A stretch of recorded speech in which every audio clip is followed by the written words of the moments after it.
cameras have captured her leaving the casino with an older man. Her family is understandably frantic, and her parents... We really need to know, is she dead? Is she alive? We just want to bring holidays, and Halloween was coming, and she had this cat that she dressed up in this Halloween costume, and she sent a picture of the cat with the costume on. She was so excited, and we were so happy for her. She was going to start fresh, and that was her goal.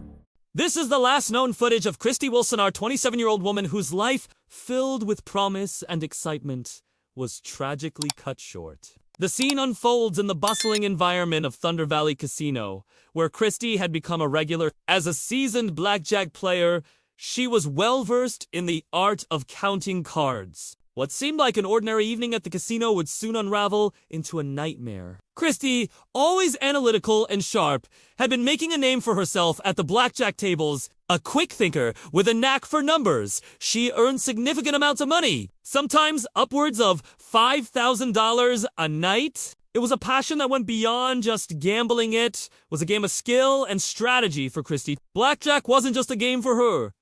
It was her passion, and she had mastered it. But that night, she was not alone. CCTV footage shows her at the casino, focused and poised as she played her usual game. Yet, as the night progressed, something began to change. A man who appeared older than Christie started to take notice of her. He watched her from a distance, and then, after a while, he made his move. Sitting down next to her, the two began playing together. At first, everything seemed harmless, just another player joining in at the table. But then, a subtle shift occurred. Christie's demeanor started to change. Her behavior, once confident and controlled, started to take on a more erratic quality. She became visibly disoriented and began losing something she rarely did when the odds were in her favor. The man beside her, an older figure whose presence became increasingly intrusive, seemed to be the catalyst for this sudden change. Christie, a woman known for her sharp wit and strategic mind, was suddenly acting out of character. The man leaned in too close, making Christie visibly uncomfortable. Still, he didn't back off. The discomfort was palpable as she shifted in her seat, trying to keep her distance. Despite having only one drink that night, Christie's disorientation worsened.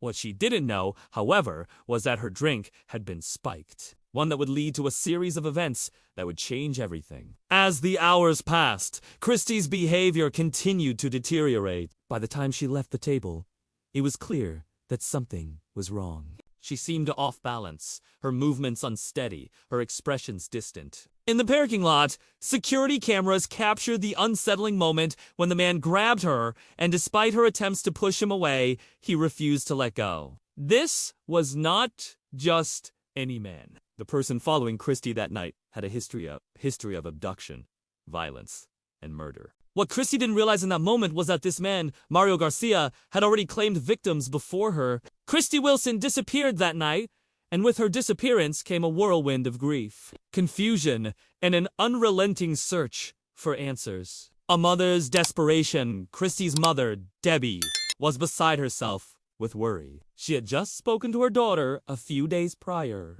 On October 4th, 2005, Christie had called her, excited about the upcoming Halloween and the new cat costume she had purchased. The conversation had been filled with happiness, with Christie sharing the good news about a new job interview in San Francisco. She was on the verge of a new chapter in her life, starting fresh, moving away from the place that had seen her struggles with depression and unemployment. She was looking forward to starting anew, to leaving behind the emotional baggage of her past and stepping into a future full of possibility. But everything changed after that phone call. When Christie didn't return to her ex-boyfriend's apartment that night, panic set in. Her ex tried calling her 72 times, to no avail. It wasn't like Christie to disappear without a word, especially when she was so close to a new beginning. That's when the realization hit.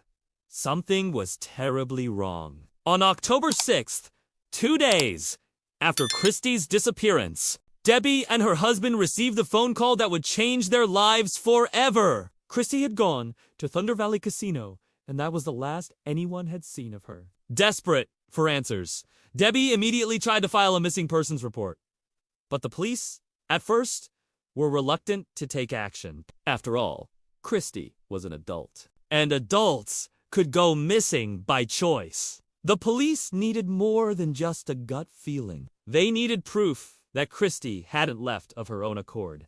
But Debbie knew her daughter. She knew Christie wasn't the type to vanish without a trace. In fact, her daughter had been actively working on overcoming her struggles with depression, taking steps to better herself with the help of therapy and self-help materials. Just weeks earlier, Christie had sent Debbie a package coaching videos and self-help materials focused on fighting anxiety and depression.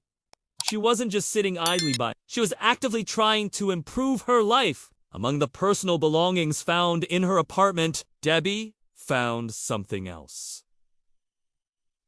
Dozens of notebooks, each filled with Christie's handwriting. The pages were filled with notes and strategies. For blackjack, her obsession had slowly turned into an addiction. For a moment, Debbie wondered if this was the reason Christie had stayed at the casino that night. Could it be that her passion for gambling, for the thrill of the game, had kept her at the table long after she should have left? Maybe, just maybe, something sinister had happened while Christie was still inside. Debbie's hunch was proven correct when casino staff revealed that Christie had been playing blackjack at the Thunder Valley Casino until well after 10:30 p.m.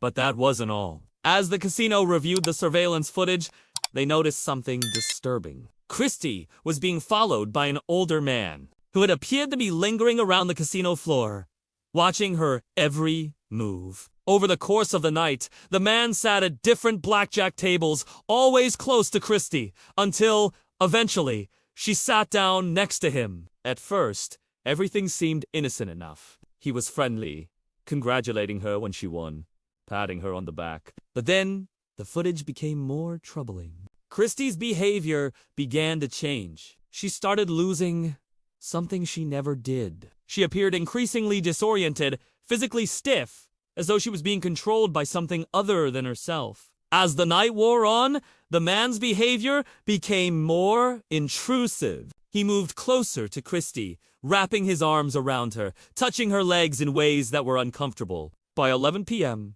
Christie had had enough. She pushed him away and tried to leave. But instead of allowing her to walk away, he insisted on escorting her out of the casino. Security footage showed the two of them walking toward the exit, and that's when things escalated. The man's grip tightened, pulling her toward him as she struggled to get away. Christie pushed him, trying to break free, but the man didn't let go. The footage then cut off, and Christie vanished from the casino's surveillance cameras, a gap in the footage that investigators would later call the black hole. It was as if she had entered into another world, never to be seen again. The search for Christie continued, but as the days passed, the anxiety and fear grew. Was she dead? Was she alive? No one knew for sure, but one thing was clear.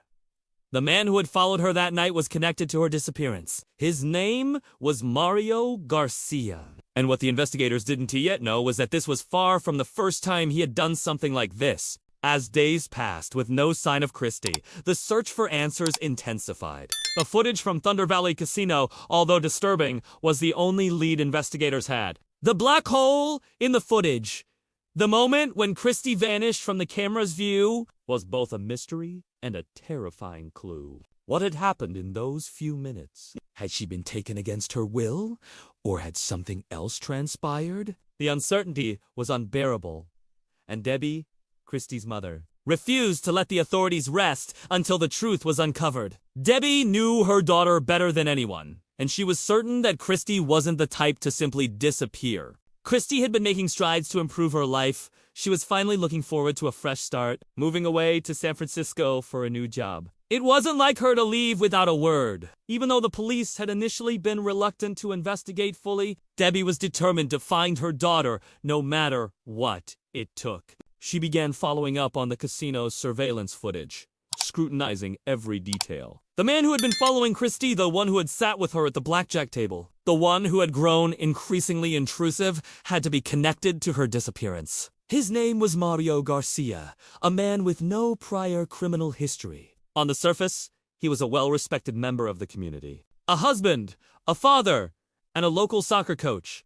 He seemed like an unlikely suspect. But Debbie knew that appearances could be deceiving. With the name Garcia in hand, Debbie and the police launched a deeper investigation into Mario. They began by analyzing the footage of him from the casino. Garcia had been standing near the slot machines at first, watching Christie intently. At first, it seemed tenuous and just, another player enjoying the atmosphere. But as Christie's behavior began to change, the investigators noted Garcia's proximity. He seemed to be everywhere she was, and that raised alarm bells. Was he part of her disorientation? Had he drugged her drink? The footage suggested more than just a chance encounter, it suggested premeditation.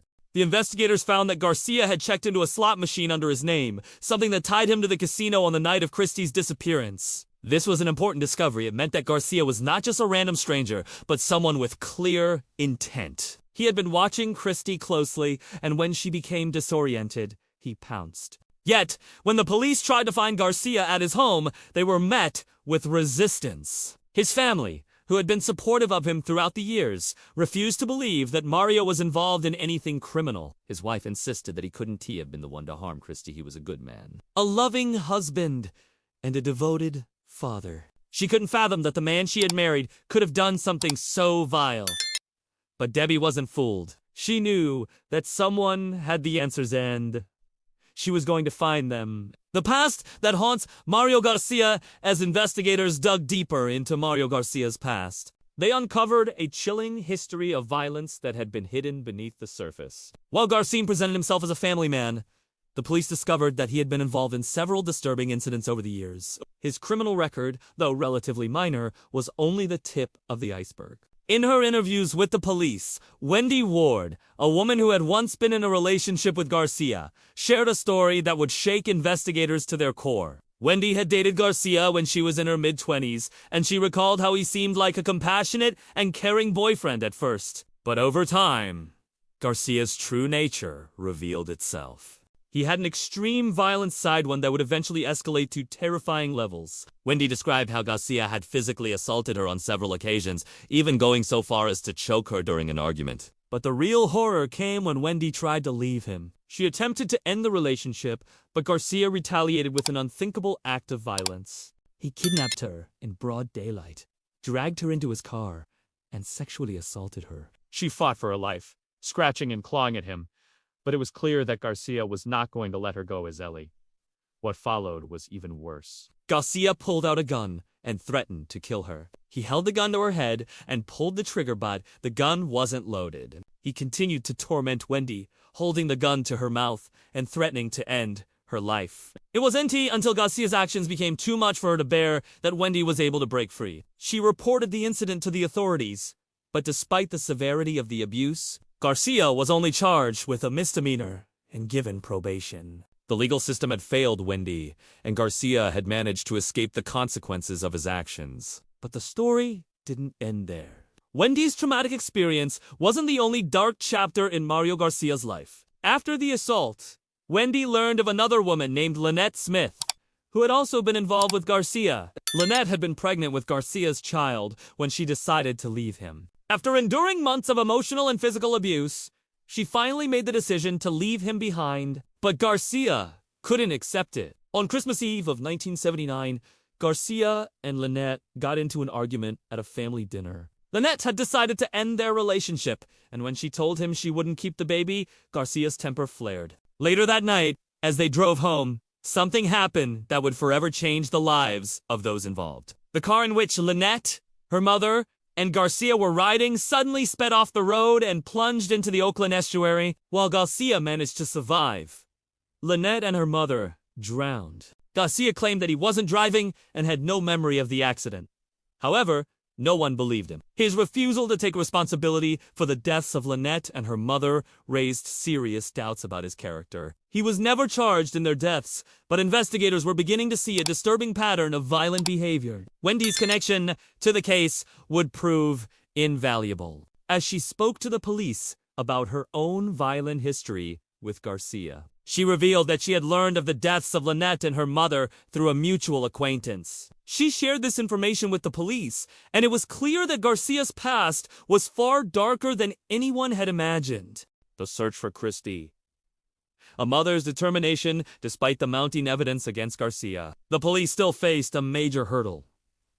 They had no body, no concrete proof that Christie had been killed. The only thing they had was circumstantial evidence, see the footage, the witness statements, and the pattern of violence that Garcia had shown in his past. But it wasn't enough. Without a body, there was no way to prove that Christie had been murdered. Debbie's relentless pursuit of justice became the driving force behind the investigation. She wasn't about to let Garcia get away with what he had done to her daughter. Her anger, her grief, and her determination fueled her every move. She refused to let Garcia slip through their fingers like so many other criminals had before him. She knew, deep down, that her daughter was dead, but she also knew that she had to find the truth. The breakthrough came when the police received a crucial piece of information. Garcia had been acting strangely the day after Christie disappeared. He showed up late to work, which was unusual for him. His behavior was erratic, and employees noticed that he had cuts and scratches on his face, injuries that he couldn't explain. When the police questioned him about these injuries, he provided a flimsy excuse. But the truth was starting to unravel. Garcia's lies were starting to catch up with him. In the days following Christie's disappearance, detectives revisited the footage and began to focus on the blind spots in the casino's surveillance system, what they called the black hole. This gap in the camera's rotation had given Garcia the opportunity to act with impunity.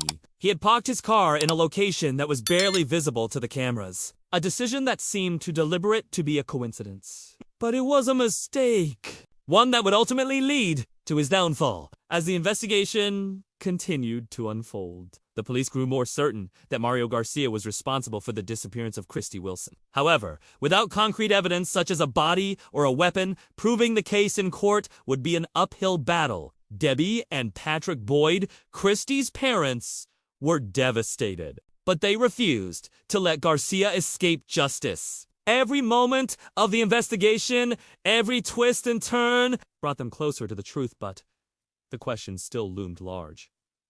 Where was Christie's body? The breakthrough came when the detectives revisited Garcia's property, armed with new information from his son. Chris had noticed something odd the day after Christie vanished. Normally, his father would attend his soccer games without fail. But this time, when Chris went looking for him, Garcia was nowhere to be found. Instead, he had been working on a tractor far away from the house, disheveled and frantic. Chris's description of his father's odd behavior sparked further suspicion in the investigators. It was enough to warrant another search of the property, a search that had already been conducted in 2005 with no success. But this time, they brought ground-penetrating radar to the scene. The technology allowed them to peer deep into the soil, and after hours of searching, the radar picked up something. Beneath the surface, something was buried. The team dug deep into the earth, uncovering a bone-in, unnerving find that immediately confirmed the worst fears of Christie's family. The bone was human. The moment the archaeologists verified that it was, in fact, a part of a human skeleton, the detectives knew they had found the final resting place of Christie Wilson. The discovery was bittersweet. While it provided the long-awaited closure that Debbie and Patrick so desperately needed, it also confirmed that their daughter had suffered a horrific fate at the hands of the man they had hoped to be wrong about. The pain of knowing that Christie had fought for her life only added another layer to the tragedy. The forensic experts would later confirm that Christie had broken her hand and nose. During the struggle, she had fought back against her attacker with everything she had, just as her stepfather Patrick had taught her. When Debbie and Patrick were informed about the discovery, the emotions were overwhelming. It was hard for them to accept the fact that their daughter, who had so much potential, had been taken from them so violently. The sense of relief that they had finally found her was clouded by the anger and sorrow of knowing the life she could have had was stolen. With the body of Christie finally recovered, the case against Mario Garcia grew stronger. His lies were unraveling at every turn. The inconsistencies in his alibi, the injuries he had sustained after the fight with Christie, the damning CCTV footage, and now the discovery of Christie's remains all pointed to him as the killer. Garcia, who had once been a respected member of the community, was now a man who had been exposed for the violent predator he truly was. The police arrested Mario Garcia, charging him with the murder of Christie Wilson. When the news broke, there was a collective sense of disbelief. How could a man who seemed so normal so ordinary, be capable of such evil? His family, who had stood by him throughout the investigation, was now divided. Garcia's wife and children, who had once defended him, were now forced to confront the ugly truth about the man they had loved and trusted. Garcia, however, remained unfazed by the mounting evidence. He maintained his innocence, even as his past crimes came to light. The police found evidence of his violent history with women, his ex-girlfriend, Wendy Ward, who had been terrorized by him for years, and Lynette Smith, whose tragic death had been shrouded in mystery. Garcia's past was one of violence, control, and manipulation. And the detectives realized that Christie's case was just the latest in a long line of abuse. Despite the overwhelming evidence against him, Garcia refused to admit guilt. He was cold and calculating, refusing to show any remorse for his actions. For Debbie and Patrick, this was just another blow, knowing that the man who had taken their daughter's life would never show any remorse was a painful reality to accept. The trial of Mario Garcia began on September 25, 2006, over a year after Christie's disappearance. The courtroom was packed, and the atmosphere was tense. For Debbie, this was the moment she had been waiting for, justice for her daughter. But at the same time, she knew that even if Garcia was convicted, it wouldn't bring Christie back. There would be no true closure, no way to undo the pain. The prosecution's case was strong. They presented the CCTV footage, which had become crucial evidence in the case. They showed the jury how Mario Garcia had followed Christie throughout the night at the casino, how his behavior had escalated, and how he had forcibly taken her from the casino. They also presented the DNA evidence found in Garcia's cartini strands of Christie's hair. Microscopic droplets of her blood, all of which painted a picture of a man who had taken advantage of Christie's vulnerability. Even more compelling were the injuries Garcia had sustained after the altercation with Christie. The scratches on his face and neck, the same injuries that Christie had inflicted during her fight for her life, were presented as evidence of her bravery. Christie had fought back with everything she had, leaving a mark on her killer that would forever tie him to her death. But the most powerful testimony came from Wendy Ward, who bravely spoke out about her own traumatic experiences with Garcia. Her testimony painted a clear picture of Garcia's violent nature, how he had assaulted her, kidnapped her, and terrorized her during their time together. Wendy's story became a vital part of the prosecution's case, demonstrating that Garcia's violent tendencies were not a one-time occurrence, but part of a long pattern of abuse. Despite Garcia's attempts to deny his involvement, the evidence was overwhelming. The jury deliberated 4 hours, weighing the facts and the emotional testimonies from both the prosecution and the defense. Finally, they returned with a verdict.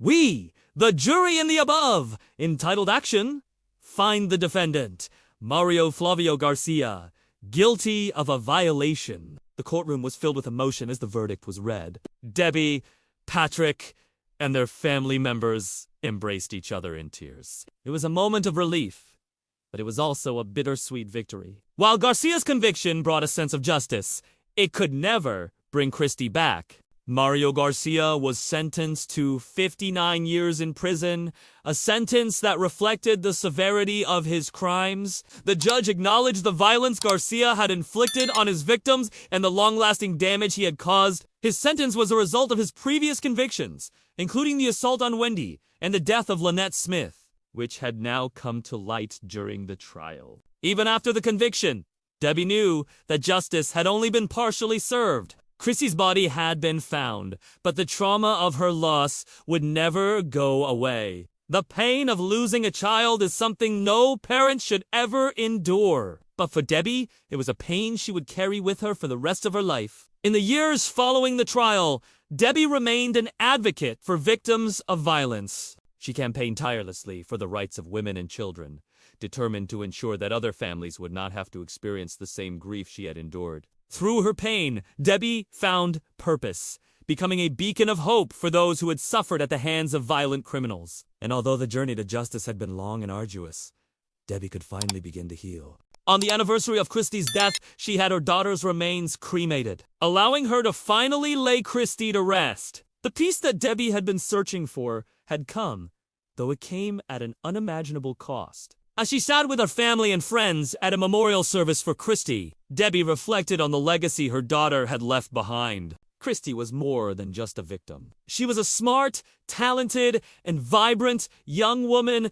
with a bright future ahead of her. It was this legacy that Debbie held onto her daughter's spirit would live on. And through her, the fight for justice would continue. With Mario Garcia's sentence, the Boyd family could finally begin to move forward. The memories of Christie, though painful, would always remain in their hearts. As Debbie reflected on the years of uncertainty, pain, and loss, she also realized that justice had been served in the most powerful way possible through perseverance, love, and a mother's unyielding determination. Though the trauma of the past would never fully leave her, Debbie could now look ahead, knowing that her daughter's memory had been honored. And as for Mario Garcia, he would spend the rest of his life behind bars, never to harm another person again. Christie's story was one of tragedy, but it was also one of strength, resilience, and love. And in the end, that was a story that would be remembered.